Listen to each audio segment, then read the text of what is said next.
উনি ভাইরাল হয়েছে কি দিয়ে? বুঝলে বুঝ পাতা, না বুঝলে তেজ পাতা।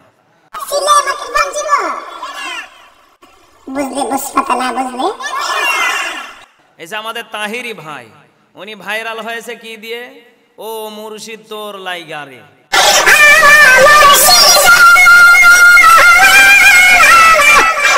এসে উল্টা পাল্টা ভিডিও করে উনি ভাইরাল। এমনও কি উনি স্টেজে পর্যন্ত জুতা পিটা খেয়েছে না, ওসিবিল্লাহ বললা কেন?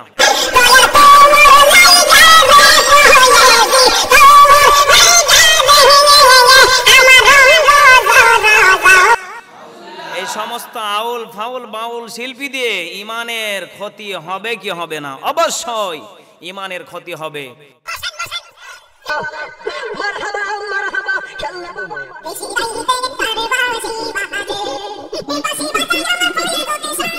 উনি শায়েখ আহমদুল্লাহকে 48 ঘন্টার আলটিমেটাম দিয়েছেন।